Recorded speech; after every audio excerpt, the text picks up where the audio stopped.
Mungu wa majeshi, wewe umetukuka dunia yote nzima, zaidi hapa meote.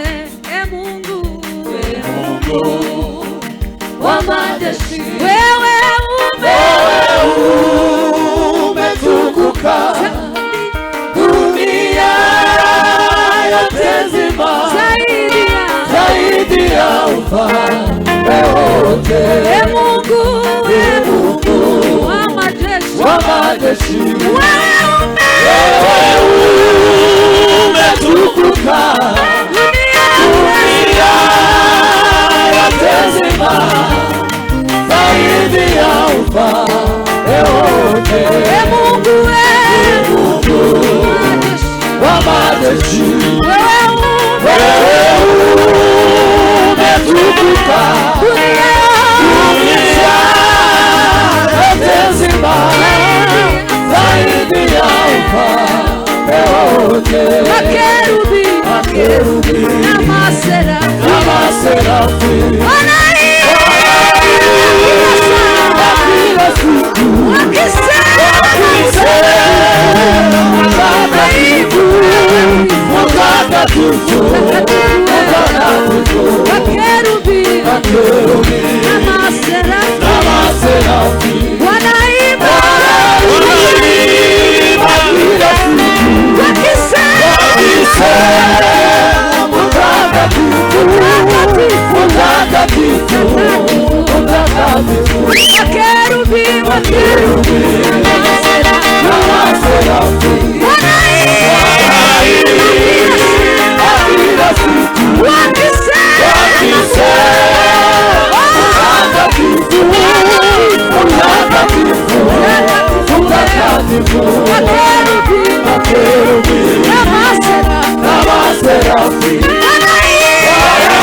wihangana ibihe bito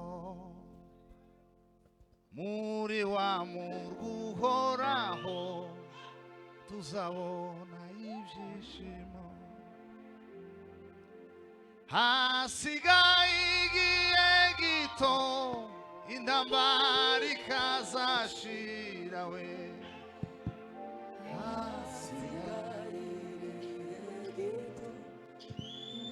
intambara ikazashira hasigaye igihe gito intambara ikazashira hasigaye igihe gito intambara ikazashira ntukarorwe tukareka Imana yawe makuba y'isi kurikira Umwami Yesu uri munsi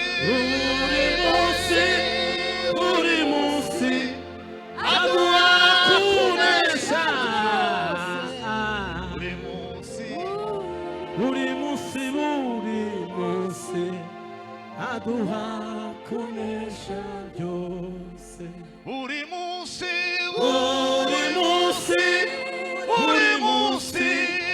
aduha kunesha mana we buri munsi aduha kunesha byose nunanirwa murugeze iziri maze kuramba mu makuba no mu makuba y'isi Imana iza kuruhura hazaba umunezero wo kunezeza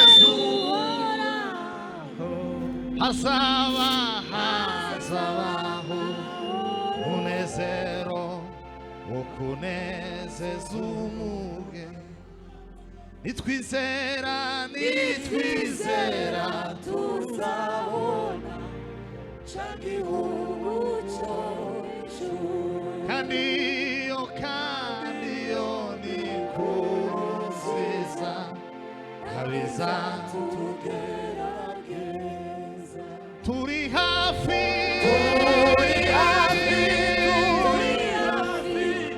yo guhurira mu ijuru turi hafi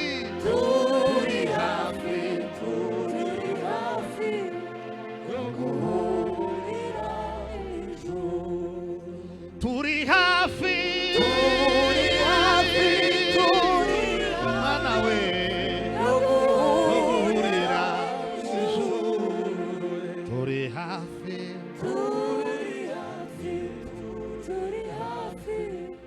yo guhurira ijuru tumirwa nidutumirwa n'urupfu tuzimuka n'ibishimo twiringiye ibyo twiringiye byose tuzabibona ijuru hazaba amahoro menshi n'umunezero uhoraho we hazaba amahoro menshi n'umunezero uhoraho hazaba amahoro menshi we n'umunezero uhoraho hazaba amahoro menshi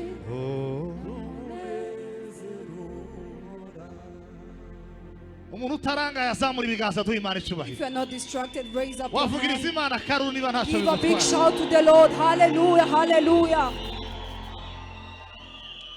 Imana ishimwe cyane May God be glorified. nitwizera tuzabona cya gihugu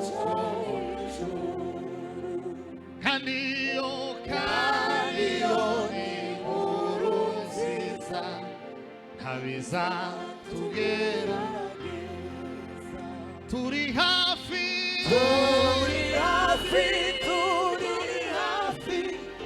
yo guhurira mu ijuru turi hafi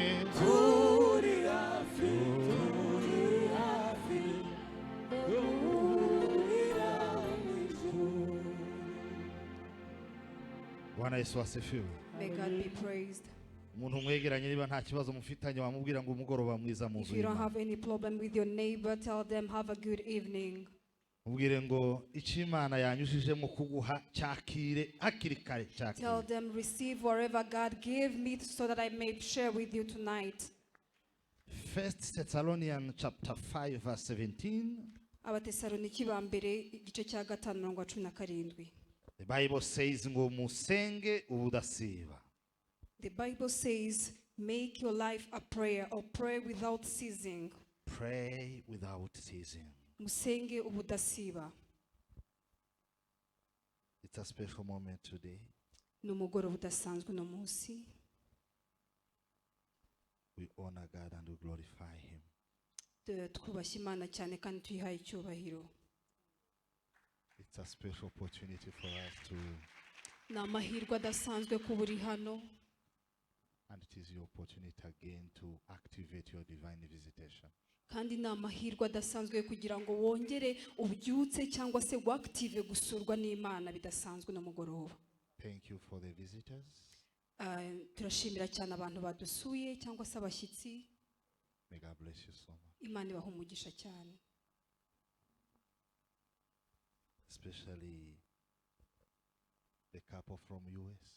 Cyane cyane couple yaturutse muri Leta Zunze Ubumwe za Amerika. Thank you so much for being here. Mwarakoze cyane kuba hano. We are glad to receive you here in this house. Turabishimiye cyane kubakira hano. And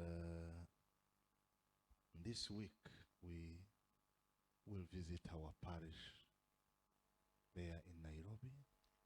Kino cyumweru tuzasura parish yacu cyangwa se urusengero rwacu ruri muri Kenya, Nairobi. We'll be back here on Monday. Tuzagaruka kuwa mbere. I think you are praying for us. Nizere ko muri kudusengera. We hope to see you next week on Monday. Turizera neza tutashidikanye ko tuzabona tena kuwa mbere. God bless you. Imana ibaha umugisha. And we'll be with Reverend Nzajyana na Revera Pasteur, and Mama Susan. Mama Susan, I think Benjamin also. ndetse na Benjamin. N'abandi bakoranabushaka abadamu bateye indirimbo ku munota wa mbere ngo barangize irasubire. And some others. Ibintu mubamo bizabisetsa rwa. Mubiretse ababuze umwanya ntibohuza itike ngo bishurira bafite umwanya. For those people who don't have time to go there, they can just pass their transport to the people who have time, and they come and join us.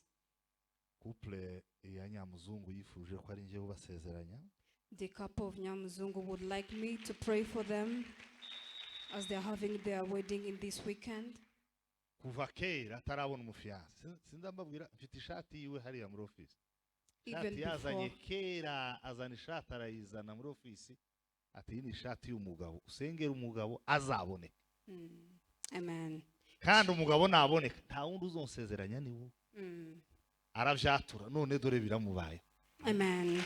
She brought a shirt in my office and she said, pray for her husband, for him to be available. And by the time he'll be available, there is no other one that will lay hands on earth except you. And then it happened. Urumva gustateganya ko azosezeranira mu rusengero. Hari abandi bazavuga ati nzopfe kumubona ashaka azobe mwibarabara gusa. Duhurira aho duhuri nzoba muzana mu rusengero cyangwa azareke tugume mu muhanda ariko turi kumwe tuzagendana ariko mufite. There are some others who think otherwise. They'll be like, let me just get a husband or a wife, even though I can't bring them at church at first, but let me just get them. Umuntu umwegeranye mubwire ngo ikiruta ico ibitekerezo byawe bitekereza. Cheese Imana ikiguhe mu izina rya Yesu. Amen. Tell your neighbor whatever that is other than what your thought is thinking about, may God grant them to you. Urajizeye ibyo bakubwiye? Do you believe that? Zamura amaboko turebe niba ubyizeye. Raise your hand if you believe. Mugirize Imana kari utabone. Give a big shout to the Lord. Hallelujah, hallelujah.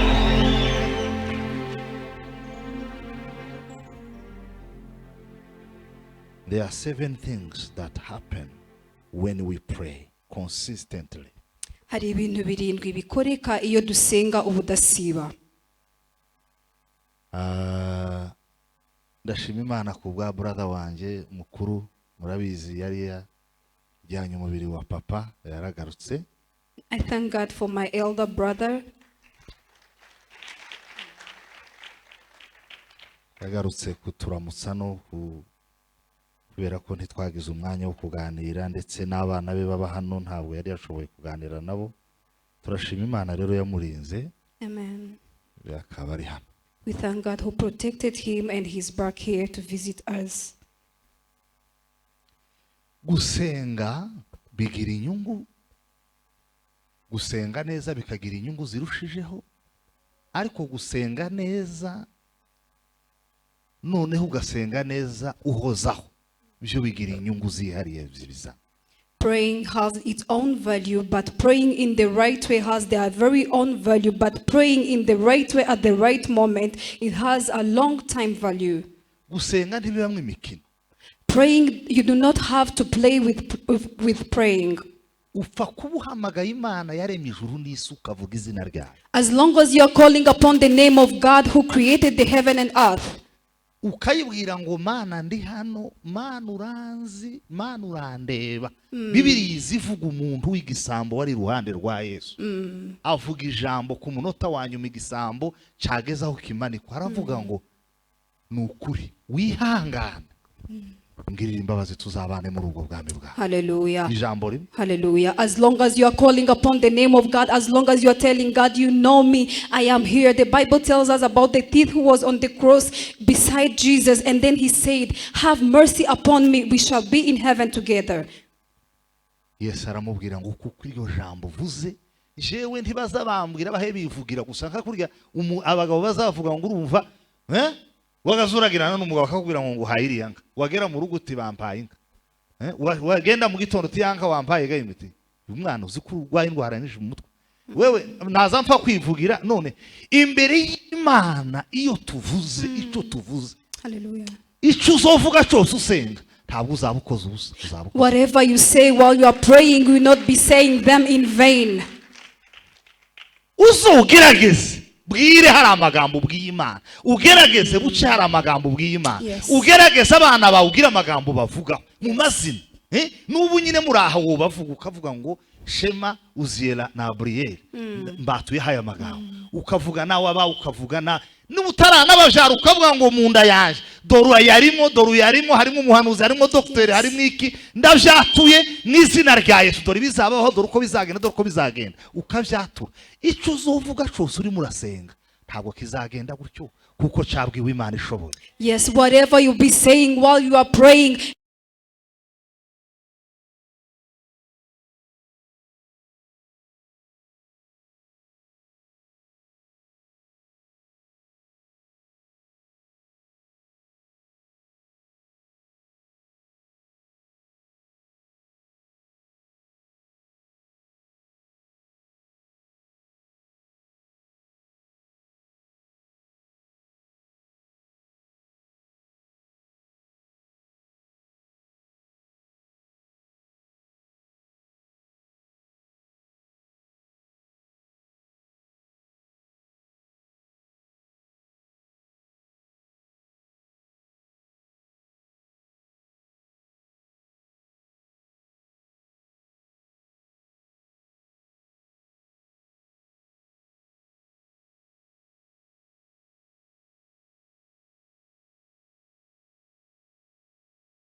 ubwayo iravuga ngo ese ibyo ni ibiki numvise kuva uyu munsi Rusi uzaba umwe mu bakomokwamo n'urubyaro rwa Kristo. Amen. And then one day Ruth was moving with her mother-in-law, and then the mother-in-law was like, Ruth, you have to go. Your husband is no longer there. You have nothing here. And then she said, I'll be moving with you. Truly, truly, I'll be with you. Your God will be my God. Where you step, I'll be stepping. And where you fall, I shall fall. I shall be buried there. And then God come towards her. Iryo jambo rituma twarinda kuri Bowazi abyara Obedi, Obedi abyara Esayi, Esayi abyara Dawudi. Yes, and that word came to another generation through her. He gave birth to, she was pregnant by Boaz, and she gave birth to the next generations. Obed and Obed to Esai and Esai, David. Yesu yitwa intare y'umuryango. Hallelujah. May God be praised. Igishitsi cyane. David. Gusenga neza. Praying good. Ijambo rimwe. Just one word. Ijambo rimwe uvugira muri iyo ntebe wicayemo, ijambo rimwe uvugira mu nzu y'Imana kakanya. Ryorema ibintu, ryorema ibiraro rigaca ibindi. Ryorema ibiraro abana bawe bazatondagira bakagira mu masezerano. Ryoca ibiraro bizana abadayimoni bakinjira mu buzima bwawe. Ariko mwarese tukareka gupfusha uyu mwanya gusa. Kuri iri jambo, atura ijambo ku buzima bwawe. Atura ijambo. Reba ijambo watura. Reba ijambo watura ritarimo ubunebwe. Reba ikintu watura ku buzima bwawe. Declare something upon your life.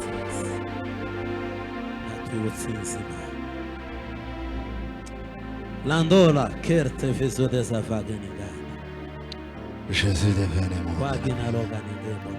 Arphénisme de mon Cartif desavaganiga.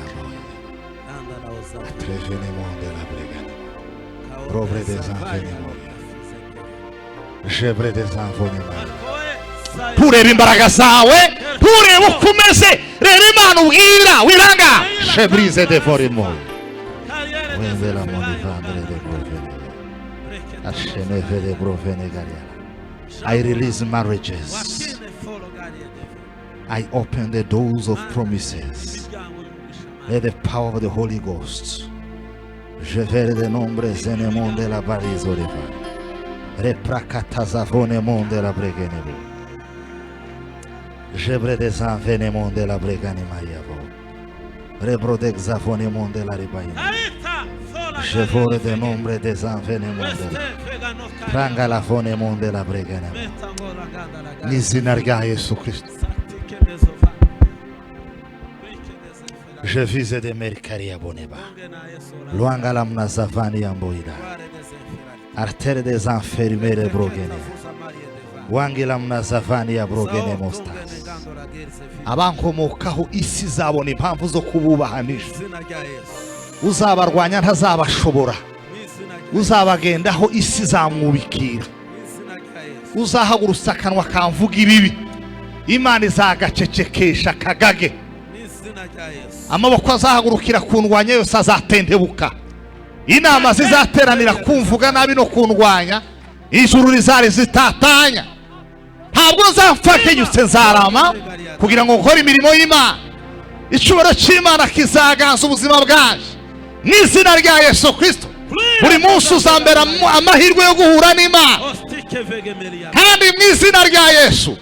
Ubwami bw'umwijima buzahangayikishwa n'Imana yashizemo. Gukomera kw'Imana kuzakomerera abanzi banje n'izina rya Yesu Kristo. Komera Imana abashini bawizeye ibyo wasengera.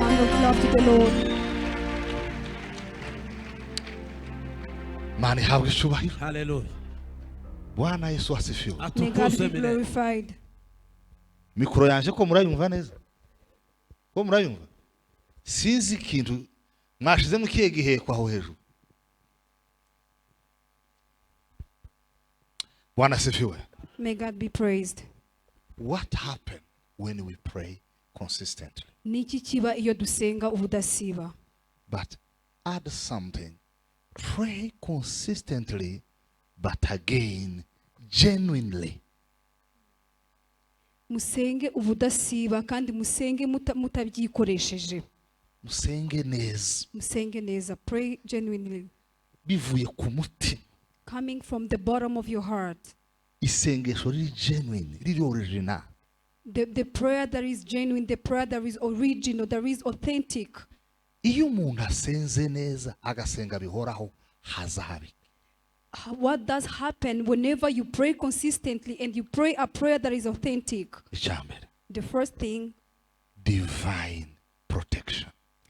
habaho uburinzi bw'Imana. Divine protection. Uburinzi bw'Imana. Hari uburyo butatu Imana iturinda. There are 3 ways that God does protect us. Uburyo bwa mbere Imana izirindamwe abantu ni ukurwana n'intambara zikiri kure, ikazitsinda, igakubita ibikuta, ikabikubita hasi, igasenya, ukazugera ahantu ibintu byatunganye byagenze neza.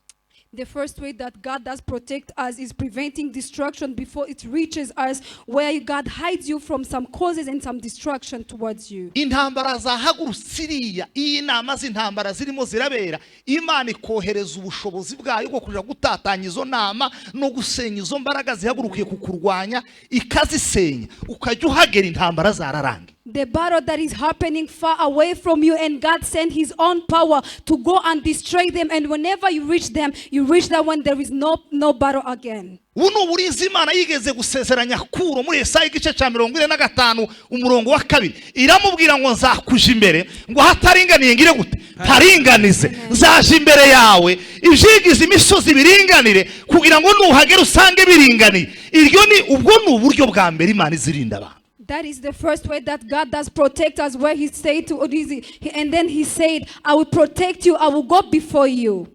Uburyo bwa kabiri Imana izirindamwe umuntu ni ukuba ibibazo bihari, ariko ikabikurinda, amaso yawe ntabibone, amatwi yawe ntabyumve, n'umutima wawe ntubabarutswe nabyo. Yes. The second way that God does protect you is whenever you are in battles, your heart does not feel it and your eyes does not see it, yet you are passing through battles.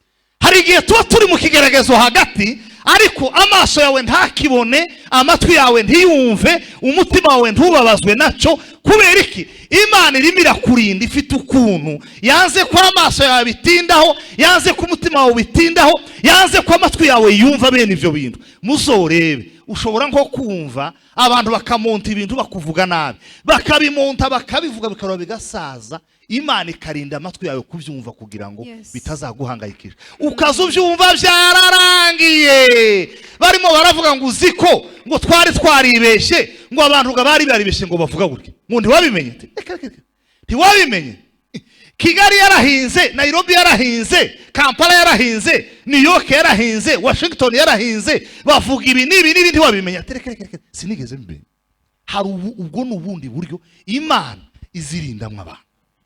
There is another way that God does take you through challenges, and without feeling their impact, your eyes may not see them, your ears may not understand them, and then your heart does not dwell in them. Imana yafashe igitekerezo igishira mu mubyeyi wa Mose. Mose aragenda aboha akantu agatemere, akantu kagafunzo kakato, aragenda agashira mu rufunzo, umwana arindirwamo. Abandi barimo barapfa, umwana arindirwamo, avamo, aragenda aje ibwami, abibwami, atungwa n'ibyo kurya by'ibwami, abaho neza, ariga neza, atungwa neza, abaho neza. Kubera iki? Imana yashatse kumurinda. Hari ubundi buryo Imana izishaka kugira ngo ibibazo bihari, ibirimo biravugwa ntubyumve, ibirimo biraba ntubibone, ibirimo biraba ibyagombye kukubabaza, Imana ikabirinda umutima wawe kugira ngo bitawugeramo, kandi birimo biraba bikaba ariko ntubimenye. And that is why God put an idea in the thought of the mother of Moses by the time they were passing through trials, and she made a basket where he put in water, and then Moses was created from there. Moses dwelled there and no one catched him. Uburyo bwa gatatu Imana igirinda abantu. The third way that God does protect us, ni uburyo ibyo isi yateguye n'ibigerageza isi yateguye bibaho, ukabibona, amaso yawe akabibona, amatwi yawe akabyumva, n'umubiri wawe bikawugeraho, ariko Imana igafata umutima wawe ikawukomeza. The third way is the way you can see what you are passing through. You can see the trials that is coming towards you, but God does take your hurt and strengthens it.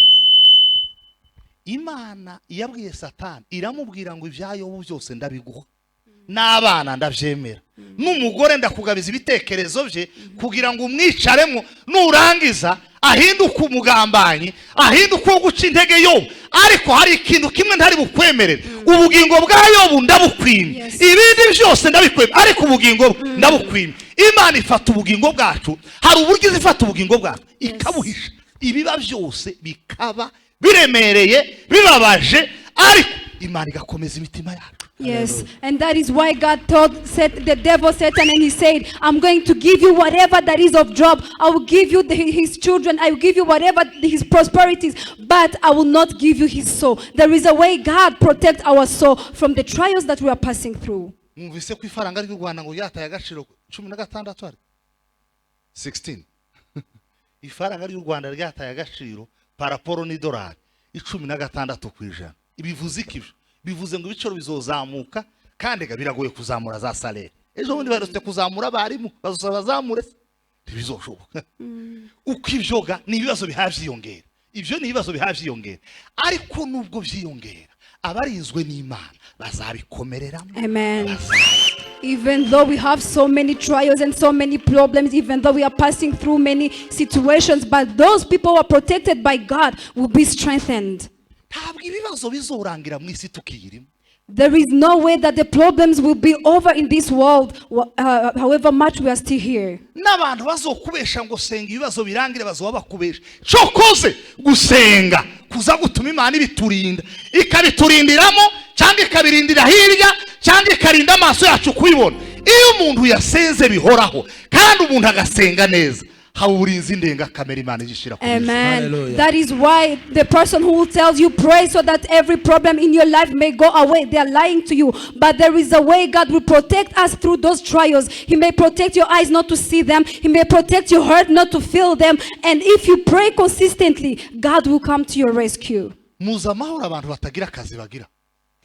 Do you think about the peace that those people who are jobless have? I'm talking about the people who are jobless but to pray to God.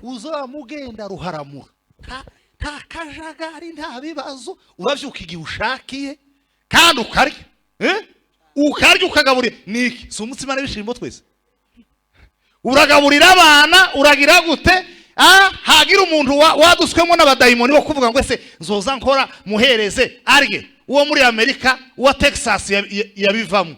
Imana ikamizana wa New Hampshire akaguhereza. Abo muri Amerika bashagarara bavuga ngo nta mafaranga yabo ngo aragoye ngo bazayabona bigoye. Uwi Burayi agaseruka. Uwi Burayi yafatwa n'amapepo. Uwundi wo muri Kongo nawe agaseruka. Uwo muri Kongo yavuga ati hano kiseketi bimeze nabi. Hakaza undi wahanga. Imana igira ukwiza ibigenza ye. Imana igira ukwiza ibigenza. That God does his own things. Muhezi Imana shora muzamu ibiganza ye. Let's give a big shout to the Lord. Hallelujah, hallelujah. Those who pray have everlasting peace. Banki kandika ngo amezi 3 ngo arashize ngo utishura. Ariko mwagira materaniro uzi neza ko uwo muntu iyo message ayifite, ariko bashira mu gisirimu ukabona munyenyeri abandi kugeza le 15 yishuri ideni le 30 aba yatundagiye nk'umwana w'inkoko wanyagiwe nuko baba bameze. Kubera iki ntibagira Imana? Abantu basi Imana yabicambere bazakomera. Hallelujah. Those who know their God will be strengthened. Imana ihabwe icubahiro. May God be praised. Muvuye ngo hallelujah. Say hallelujah. Daniel yaravyanditse ngo people who know their God, abazi Imana yabo, they will be strengthened. Bazakomera. Kintu cambere ngo bazakomera. They will be strengthened. And they will do mighty things. Hallelujah. I love God so much. Ngo salere ngo abandi bazamuwe ngo bongewe 30,000 ngo ndi babimwongeyeho akamara icumweru yatundagiye ukwezi kugashira umwaka kugashira ngo yivumbuye ku Mana ngo ntazotanga ni 10 ngo Imana yazamuye abandi ngo ibindi yamuzamura abandi kuri telefone kuri mobile money momo yiwe iriho 5 ndango ni yataza ntibaza yakandi woyohereza ntiwoyaretera ntiwogira abantu nuvuga ngo bari muri mo cash hari ivyo namenye ngo ni mo cash baza ngo baguza amafaranga wazumva yatewe ko nari mbonye udufaranga nkohereza ngo hari nimero nguhere ngo ndushire kuri yo nimero iteze yewe harubona base irimo igiheko irimo iki hayi bayiteze mwiki ati hari wideni haryamye mu badayimoni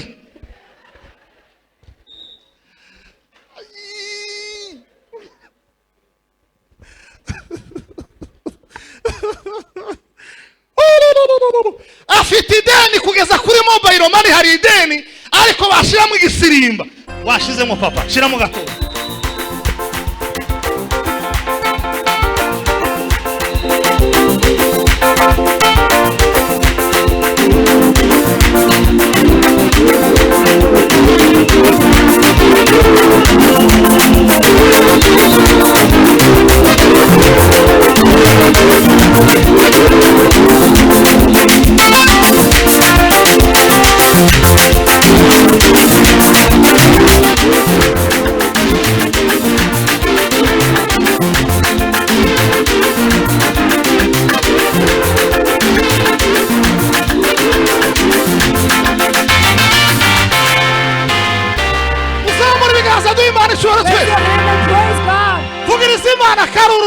Give a big shout to the Lord. Hallelujah.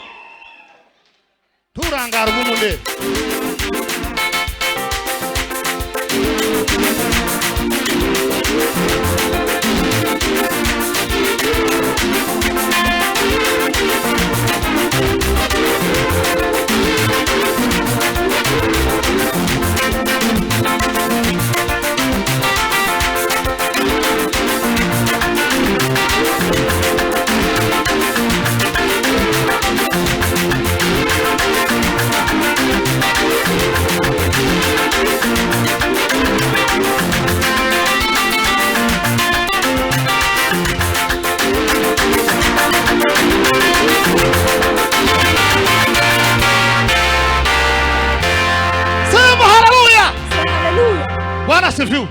May God be praised.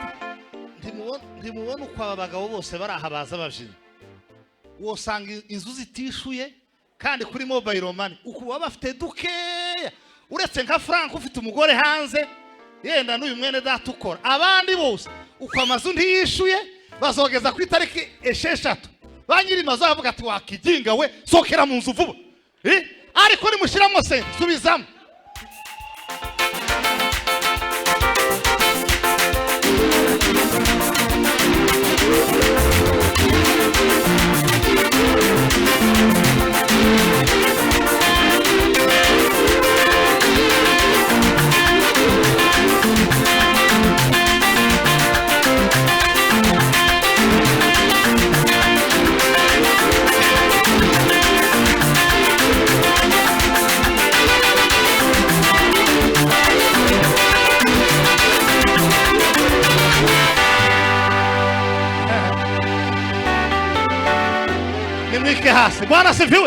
May God be praised.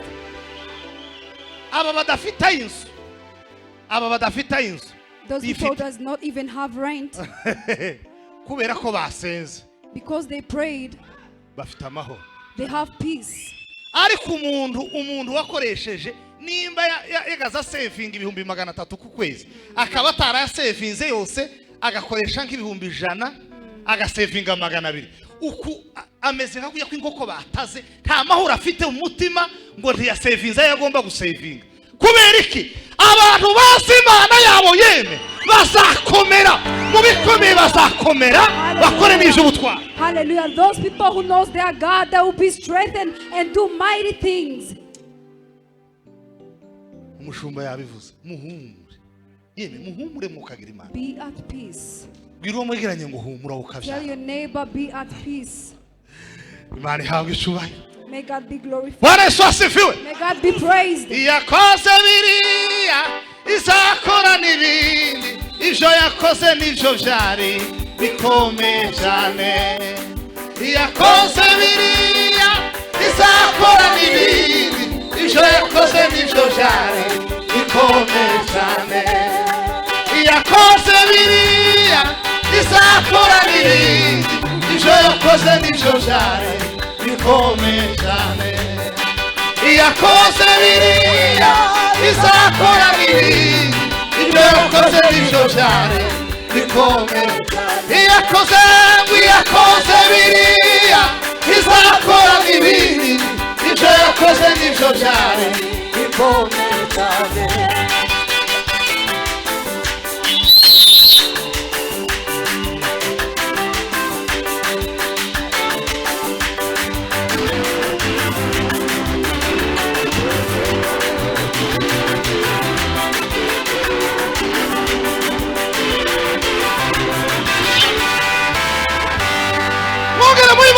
Raise your hand and praise God.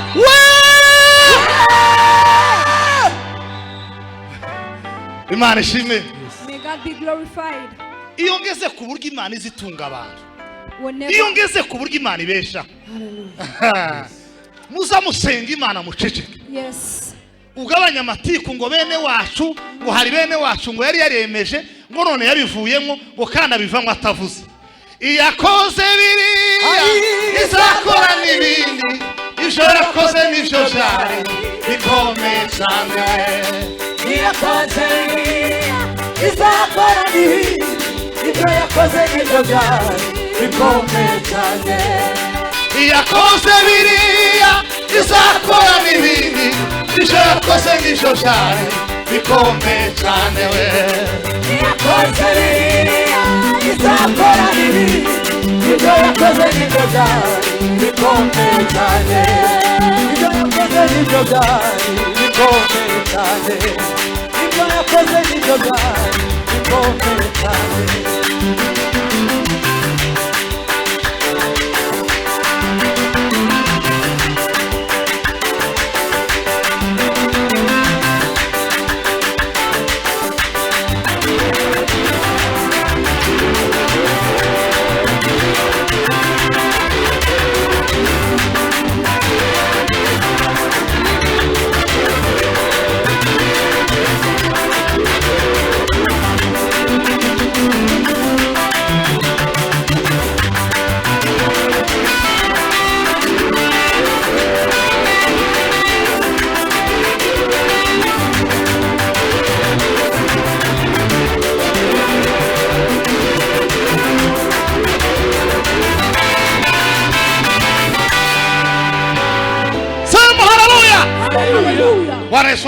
May God be praised. Icyakabiri kijya kiba mwiki hasi mutasa kuri. Mureke kunsobaganyiriza. Hamwe ku gatute. Bwana sifiwe. Imana ishimwe cyane. May God be praised. Buriya kanamwe mbaramutse tagira umutima mubi. Bwana sifiwe. Icyakabiri kijya kiba. Imana igishepinga understanding yacu, imyumvire yacu. Imana igishepinga. The second thing that happens, God does shape our understanding. Cyangwa se Imana igorera imyumvire yacu. Imana igorora imyumvire yawe ukagira imyumvire itaganya hari impamvu zo kuganya. God does shape your mindset, does shape your understanding, and you start having understanding that does not contain complaints. Ukagira imyumvire itagira ubwoba hari ibiteye ubwoba. You does have understanding that is not fearing. Ukagira imyumvire itinyutse hari ibitinyitse. And you does have understanding where you do not care about anything and yet you have so much to care about. Ukagira imyumvire yo kubabarira abantu n'igihe batanagusavye n'imbabazi. You have understanding where you have to forgive people even though they did not ask for forgiveness. Ukagira imyumvire ituje isi yashize amabira yateye ibintu byose bihabitogota nta kintu na kimwe kiri ku murongo. And you have understanding of where you are at calm, you are at peace, and yet the world is so distracted. Yesaya aravuga ngo kuko umwami Imana izandaba. Yes. Cyo cyonyine kizatuma ntamwa. Kandi ngo nicyo gituma nkome mu maso yanje ngo akamera nk'urutare. Kandi uzi uko ntazakorwa n'isoni kuko uzindishiriza ari hafi ya. Yes, and then Isaiah said, because God will come on my rescue, I shall not perish, I shall not fear anything. Sema we! Hallelujah, hallelujah, hallelujah. Muzamuri biganza du'Imana icyubahiro. Praise God. Muvugirize Imana karuru neza. Bwana Yesu asifiwe. May God be praised. Imana ishimwe. May God be praised. Sinzi urutoki Imana izikoza ku myumvire ukaza wumva ibibazo birashinyitse byose bimeze gutya n'imbunda zimeze gutya. There is a touch of God that does touch on your understanding, yet the problems are widely open. Abakuvuga bakazavuga ukazumva n'ikibikeri bihabivugira mu gishanga. Those who gossip about you, but you don't care about them. Ariko wamana yem This God. mwasenzewa Let's pray. mwasenze ko ari byo byiza. Let's pray. It is good to pray. Muvuge ngo haleluya. Say hallelujah. Imana ihimbazwe. May God be glorified. Gusenga. Praying. Isi zishira ibibazo bikazamuka ibiciro bikazamuka abana bagasara abana bagaterwa n'amapepo bagasara umugabo agasara akagushakira umugore wa kabiri umugabo agasara akagushakira umugore wa kabiri ariko kubera kusenga Imana izishaping understanding yawe ukagira imyumvire itaganya. Hallelujah. Whenever you pray, God does shape your understanding and you start having mindset and understanding that does not complain, yet there is a lot to complain about. May God be glorified. Muvuge ngo haleluya. Say hallelujah. Zambabwira kimwe mu byatumye mpeza Benjamin mushiki wanje yarasigaje icumweru kimwe ngo akazi karangira nimba ari icumweru nimba ari kwezi arambwira ngo akazi kafite kurangira vuba ha ngo ariko mfite amatsiko y'ikintu Imana igiye gukora. Yes. Ndavuga nti uyu niwe wotwara mushiki wanje nyine uyu. Yes. Apana uhembwa menshi oya umuntu wizera Imana cyane niwe ugomba gutwara mushiki wanje.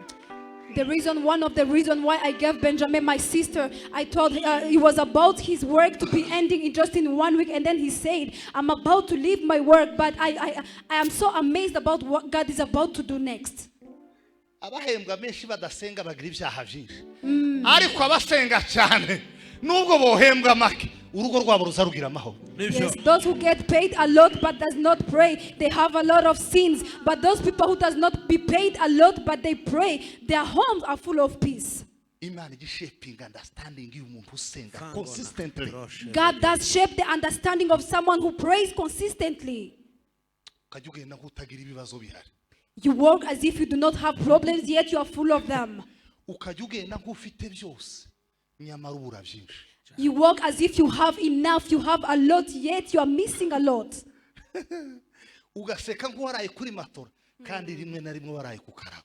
You laugh as if you slept on the mattress, yet you did not. Ukanezerwa mu materaniro nk'uwabyaye impanga umaze imyaka 5 nta rubyaro uraho. You get to be happy in the service as if you gave birth to twins, yet you haven't yet got a child.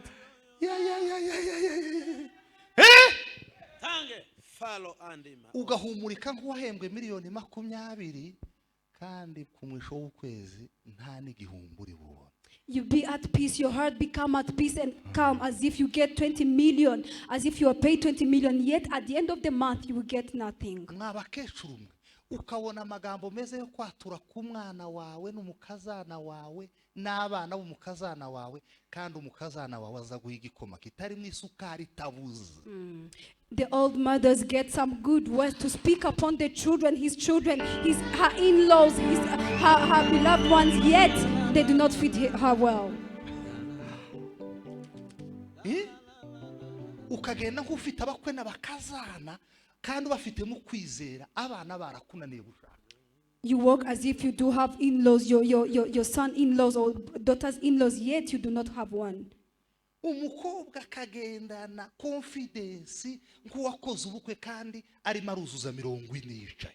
The lady walk with confidence as if she got married, yet she's turning 40 years old. Nyamara badasenga. But those people who does not pray, barahembwa menshi. They are being paid a lot. Bafite nabo bana b'impanga. And yet they have those twin children. Yabyaye n'abahungu nibari bashaka yabyaye n'abakobwa nibari bashaka ariko ukamusanga n'amaganya ngo Kigali yarananiranye uko afite inzu ari muri etage afite andi mazu hehe na hehe arahembwa menshi afite consultance ku ruhande umugabo akora muri UN ariko imvugo ze ni imvugo ziganya kubera umuntu udasenga ntiyobura impamvu zo kuganya. Yego. And they work those people who are being paid a lot. Yes, they got the children they want, they got the sex they want, either they are sons or daughters. They got a lot, they have a lot, but yet they are full of complaints because they do not pray. Abantu bari hejuru muri mukurangara nari mvuze ngo umuntu udasenga ntiyobura impamvu zo kuganya. Someone who does not pray can never get away of not complaining. kubera ko imibereho idasenga ni imibereho iganyije ubwayo. Yes, because a lifestyle full of not praying, it is a lifestyle of complaining. Number 2, when you pray consistently, when you pray properly and consistently, God shape your mind. Iyo usenze neza kandi ubudasiba, Imana igorora imitekerereze yawe. Number 3, Icya gatatu, through consistent prayers, we receive divine direction for our next level and your daily tasks. kuyoborwa n'Imana mu rwego rushya urimo Yes. Iyo usenga bihoraho, Imana iziguha icyerekezo cyaho wenda kugera, cy'urwego wenda kugeraho, kandi kaguha n'icyerekezo cy'icyo ukora mu mikorere y'ibyo ukora buri munsi. Whenever you pray consistently, God does give you direction of what things that you are going through, and does give you direction of where you are going. Timubona ikintu kiza kimbwira ko madame ari mu mwuka. Hari abanyandike barambura ngo singasubire kumwita mwene da. Ariko se nguze uvuga nyine ngo madame. Ariko ntibambwiye madame, bari bambwiye ikindi numva gifite intege nkeya nishe. Ndakire. Ibindi bambwiye numvise ari ibinyantege nkeya. Iyo ari mu mwuka neza, habe niyo atambaje ico guteka, nzangera mu rugo ngasanga yatetse ico shaka. Ubwo n'urugero rw'ikintu gito nshaka kuba. As an example, whenever my wife is full of the Spirit, whenever I reach home, I find out that she cooked whatever the things that I wanted to eat. Ikindi akaje nimba hari akantu yakoze ku manywa, nzanira kugera mu rugo ngasanga yagakoze. Iyo ari mu bihe byiza, Whenever she's in good time, even though she has made me angry, whenever I reach home, I found out she made a way of correcting that. Reka mbabwire mwa badamu, umugabo yo kunanira ariko ntiyonanira amasenge. Yes. Your husband may be hardened upon you, but he can never harden his heart upon God. Urwego yaba kom habe nubwo yoba ameze gute, uzosenge uzobona impinduka. However much your husband is, however how he treats yourself or he treats you and your children, just pray. Imana izikubwira ikakubwira ngo dore uko bigiye kugenda mu minsi iri imbere, ndagushaka kuri uru rwego, kandi kuri uru rwego baza bahagera nyuraha, kubera ko indi level iri imbere irasaba kunyura kugira ngo yigereho. Imana ikaguha makuru, ishusho yaho wenda kugera utarahagera, kugira ngo utarangara. God does protect you from destruction, and then he gave you the image of where you're about to go. He gave you the vision to follow. Undi mubona abakristo ntituri mu mpera z'umwaka, hari abantu batazi icyo Imana ibahishe umwaka utaha. There are some people who does not know even what God is hiding for them in the next year to come. Muzosenga kuri mu mpera z'umwaka sinambaye nkore. Muzosenga ngo muri ve muzosenga ukisishi urwaye ingwara nishe. And they're just saying, I'll be praying the overnight. Ugomba kuba ufite ishusho y'umwaka utaha. What God wants me to do next year. Yes, you should be having a vision of next year. You should be knowing what God wants me to do next year. Kuko igihe cyiza cyo gusengera ibyo uzakora umwaka utaha ntabwo uzabisengera mu kwa mbere, n'aya mezi ni kwa 11 no kwa 12 niyo mezi yo gusengera ibyo uzakora mu mwaka utaha. Yes, the right time and the good time to pray for whatever you'll be doing next year is starting in November and December. You not be praying over your year when you have started it yet in January. Nugera umwaka utaha utarasengera umwaka utaha, hazaba harimo ubukererwe, ni ukuvuga ngo uzokora ibintu bibiri cyane. If you reach next year without praying for your next year, there will be a delay. Uko abantu basenga. Ubu gusanza ngoma kwitangaho urugero kandi si byiza. Ariko sinuvuga ibyawe, sifitega amakuru yawe. Nzi ibyo urimo. Usanga wewe wawe urwana no kuvuga ngo ese niki nigutuye umwaka urangira gutya kubitinda hasi uyu mwaka urangire byibuze ngeje miliyoni 30 kuri konte kugira ngo harabarajwe kuri shinga nivyo si bibi ariko birasanzwe, ivyo ni bisanzwe. There are some people who are fighting, we are fighting for their life. There are some people who are saving for them to have a lot of money on their account before the year ends. It is not bad, but it is usual. ngiye Nairobi nzu umuntu nzosengera nzu urugo nzogeramo nzina amagambo nzaturangeze Nairobi kubera ko sinoja Nairobi ntahasenge sinogena ngo ushikufata umuntu ufate ntibishoboka uyu mwana nagiye kumureba ahantu akorera kumaho kandi iwazimwe impamvu zari zanjanye nizanjanye ariko nari nagiye kumureba kubera ko ari jambo nagombaga kumwaturaho kugira ngo nagera hano yakira ibindi bintu ndenga kamere. Amen. I know the reason why I will go in Nairobi. I know the homes I will be visiting. I know the words I will be declaring over people. I can't just go right just like that. I have to pray before I go. Amen. This is the right time. This is the right moment to pray for your next year. When we pray consistently, we receive divine guidance for our next level, and we are inspired in our daily task or daily responsibilities. Iyo dusenze ubudasiba tubona ishusho y'uburyo twatwara ubuzima bwacu n'ibyo dukora mu rugendo rwa buri munsi. Muvuge ngo amen. Say amen. Hari genzaza umwuka kamambwira ngo uyu munsi ngo pasura mufata umutwe umwatureho amagambo. Sometimes I come and then the Spirit speak to me and then said, you will take Pasi, you will touch Pasi on the head and then declare some words over him. And then not even the time that I should be declaring some words. And then I would know whenever I'll be declaring this.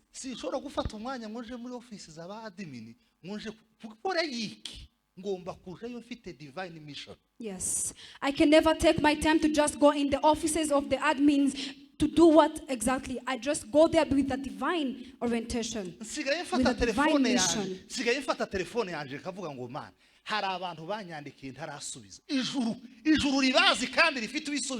Yes. I send in the name of Jesus. Hallelujah. I take my phone and then I say, there are some people who are looking after me, yet I have not responded to them. I send their response in the name of Jesus. Umwaka utaha nzogira 21 jours spécial yo gusengera abantu bambuze gusa. Nzozanse iminsi 21 mvuge ngo ma ndumuntu wanyambise umubiriga w'abantu.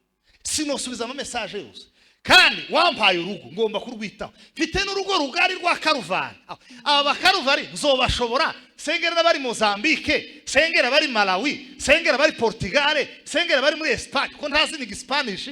N'icongereza nugutoratora ndi muguzingazinga nikakujya kwa zingaro zidahiye neza ibintu byose ntakifatika navuga morning aho kugira ngo mvuge evening nkavuga morning nagira ngo mvuge evening nkavuga afternoon ibintu biri aho byakajagari ma urabaza kandi niwe washizemo ibyo bakeneye ijuru ryabishizemo ribyohereza iyo bari kandi bagenera. That is why next year I'll be taking 21 days, special days, personal days to pray for all the people who have come to look after me but did not find me. I'll be sending response towards their homes and where they are. What does God what is God speaking to you right now? What is God speaking to you?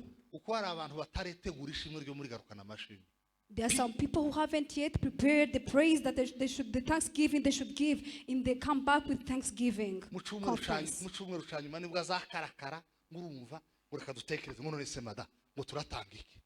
And then in the last week they'll be asking each other, what are we going to offer?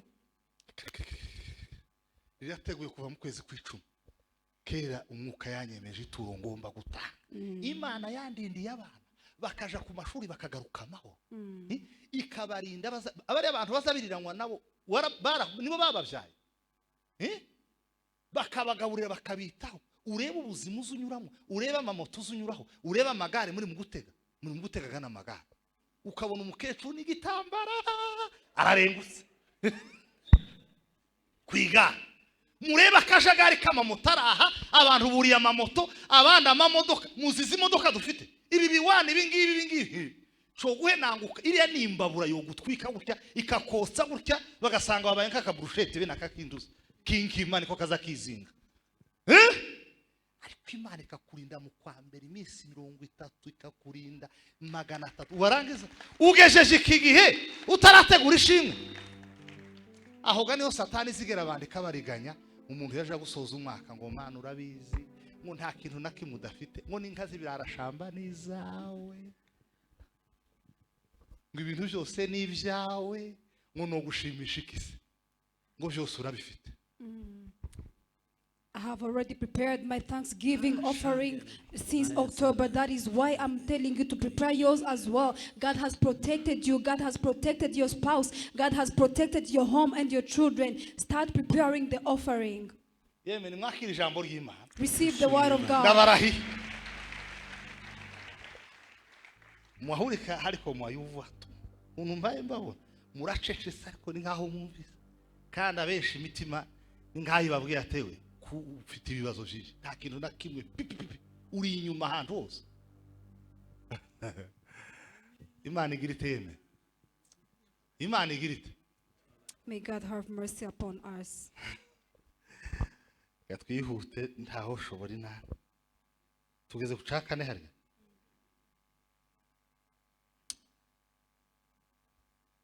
Our spiritual senses are activated and quickened. Ibyumviro byacu biba active ndetse bikihuta. Ntabwo wizi kiboneza mvugo. Ibyumviro byacu bikora neza kandi mu buryo bwihuse. Our spiritual senses are activated and quickened. Ukundi ntimuhamwumva ikirere kiraha.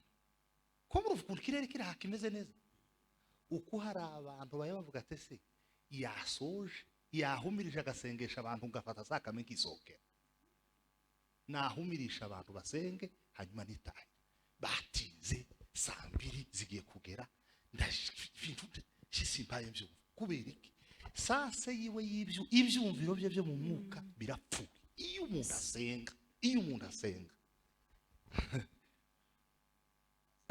azarebana n'umuntu gusa bahuza amaso akavuga ngo uyu muntu ari mu Imana cyangwa uyu muntu ari mu kigirwamana.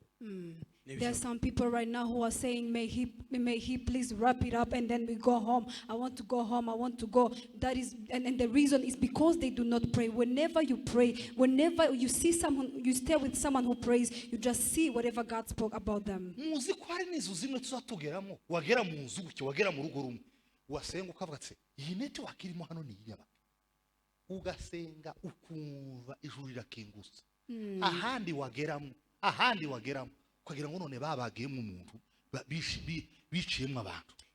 There are some houses that we reach there and you just feel the presence of God. You go to another room, you feel the network is widely open. And there are some houses that we may reach and then just be like, what's going on? You don't see anything at all. Uzugera mu rugo kwama wumva ijwi rirakubwiye ngo ahantu utegereze bateye kurye niko kwiza ahandi wahagera bahicije ijwi rikakubwira ngo ibiryo ntubirye.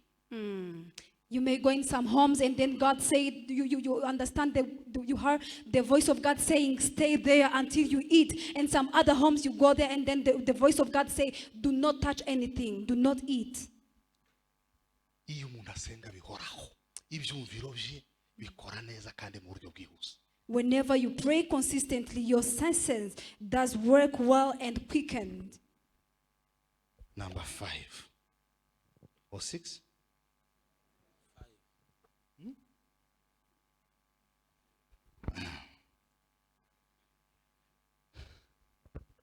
Nagiye kucaga 5 ntaraje kucaka. Icakane kiravuga ngo duhinduka amasoko atanga ubuzima iyo twasenze bihora. The fourth that said you become the spring of life to others. Eka mbabwire. Let me tell you. Uzi ko umuntu usenga uza wicarana nawe nkuko negeranye n'uyu mwana akumva n'indwara arwaye mu mubiri zirimo zirashira.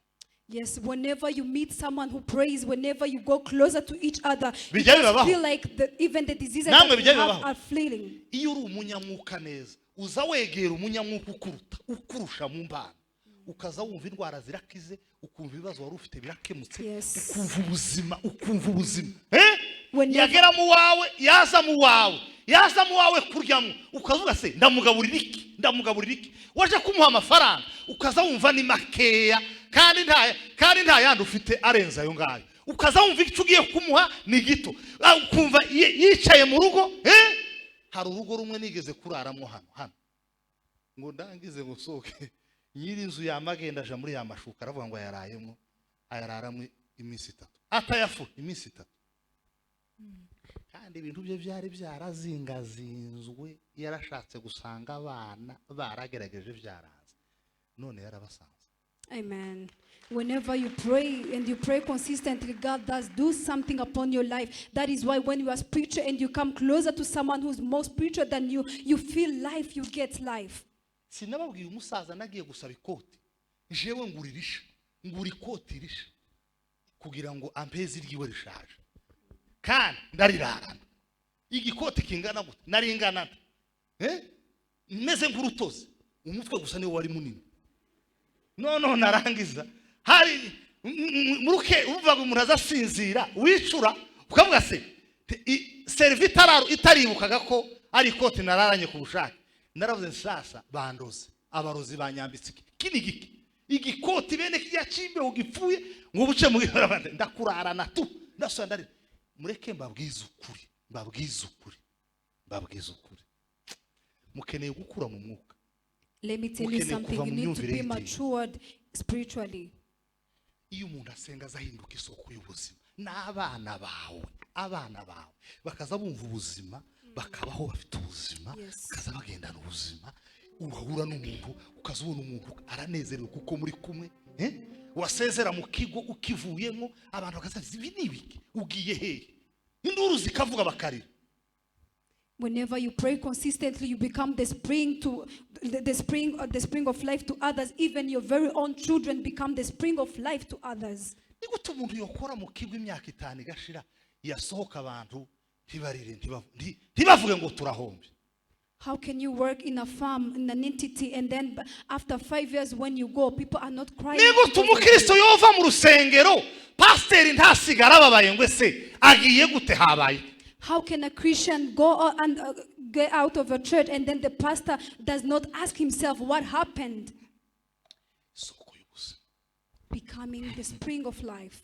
Yesu yabwiye abantu Matayo 7 nuko Yohana 7 murongo wa 30 ngo nakanga aravuga ngo unyizera ngo imigezi yike yamazi ubugingo bizadutubiza iva mu nda.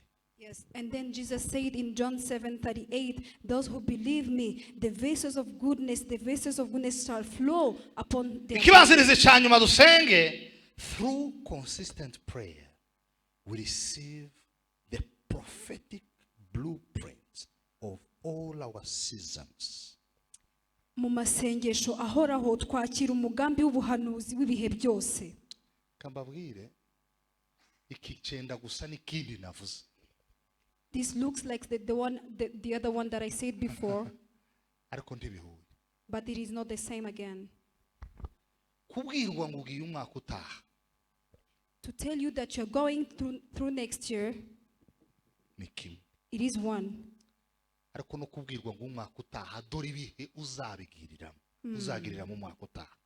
But being revealed and being prophesied and tell you what you'll be seeing next year, it is another thing. Narababwiye kera tutarabyara abana umusaza bita Rukema ni se uriya mupapuri hari yaraje mu rugo arambwira ngo uzobyara umwana wa mbere wa kabiri wa gatatu ku mwana wa gatatu nimara kubyara umwana wa gatatu uzitegure papa wazapfa. Have told you before how one of the old men came to me and then I have not yet got a children that time, and then he said we give birth to the firstborn, second and third one. After the third one, get ready, your father will be going. Iyo senga ntaguze utungurwa nibihe ibihe ndibigutungura ubu ufite amakuru kubihe ukicara ukabanga uyu mwaka zaba afite mwibibihe nibi ibihe ndibiza bigutungura iyo senga. Whenever you pray consistently, season does not surprise you because you have information, all the information you need in the seasons. The last one. Through consistent prayers, we receive supernatural discernment and brokenness. Binyuze mu masengesho y'ubudasiba twakira ubushobozi bwo gutahura cyangwa se kumva mu by'umwuka ndetse no guca bugufi. Kugenzura no kumenekera Imana. Use that term. Yes. Supernatural discernment and brokenness. Kugenzura no kumenekera Imana. Kundi mureba tugiye gusenga Imana mu kanya gato cyane mu minota 3. We are about to pray to God in 3 minutes to come. Abantu benshi barasenga mu mibare. Some people are praying through numbers. Hari igihe tuzaza gusenga umuntu akamatera indirimbo haleluya haleluya, ukazubona umuntu ugameze gutya iki kigori cyagihuha n'umuyaga ukagira ngo karasenga naho yibereye mu bindi bintu.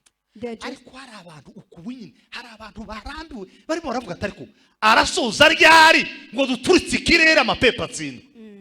There are some people, as we are going to be praying, they are using calculation. They'll be like singing, and then you feel like they are being lifted in another realm, yet they are doing nothing. And there are some other people who are like, when is he going to wrap it up? And then we start praying. Gusenga bihoraho biza bishepinga discernment, ukagira umwuka wo kugenzura. Hari ijambo ryantangaje, natangajwe umunsi nsoma amagambo ya Petero na Yesu amubwira ngo mve inyuma Satani. Noneho ndeba uburyo Yesu yatutse Petero ariko agamije ikintu kiri positive. Nyamara Yuda araza suhuza Yesu ndetse aranamusoma ariko agamije ikintu kiri negative. Iyo uri umunyamwuka uhora usenga, hari igihe gitutse kikubera ciza kuruta guhoberana no gusomana. Yes. Gusomana kose ndi kuba mu rukundo, guhoberana kose ndi kuva mu rukundo. Hari igihe kugenzura kumwuka umuntu usenga w'umunyamwuka azareba guhoberana akakubonamo gerenade n'isi y'umwuka. Hari igihe umuntu usenga neza uzi kugenzura igitutsi no gucahwa gusa nk'ugukorera isoni cyangwa gusa no kubabaje, iwa kureba akavuga ati ikintu haishemo ikintu ciza. Whenever you pray, whenever you are into the spirit, God does discern to you a kiss that is the right kiss and the hug that is the right hug. Whenever you pray consistently, you get to know a shame that can be good to you. Kugenzura. Discern. No kumenekera Imana. And being broken upon towards God. Dusigaje iminota mikeya tugasoza. Wasenga aho wicaye ukabwira Imana ngo Mana muri iyi minota habe ikintu mwisi y'umwuka. Hallelujah. Pray and tell God, in these minutes, may in heaven, may in the spiritual realm happen something.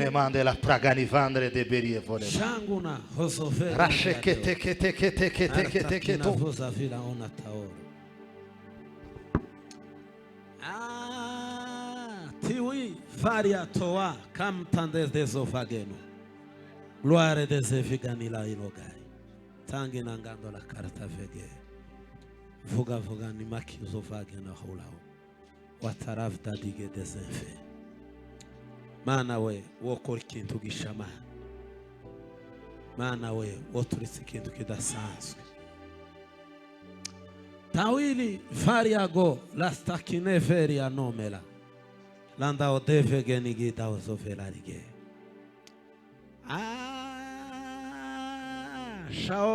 Shaoro deloi. Arkrene dezevelailo.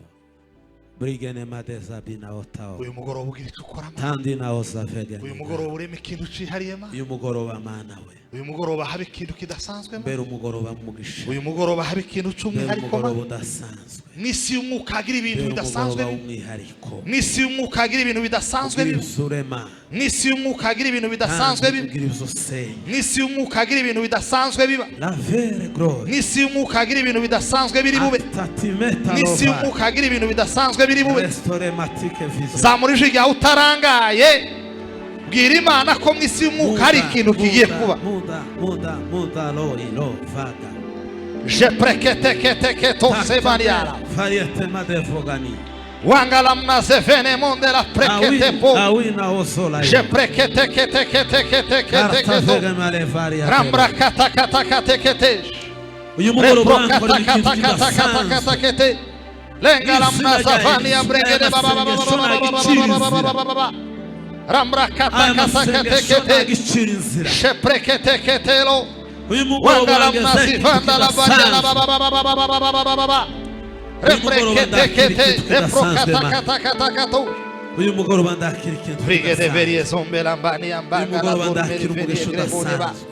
Rambrakata kata katoshene vende la Mana brogane we Maria la ndagicira basebu. inzira muri aya masengesho Rambrakata zavone munde la bregene ndagicira Maria inzira la muri aya basebu. masengesho Rembrokata zavane munde la Mao bregene. salagaria Jebre des envene Maria la basekote.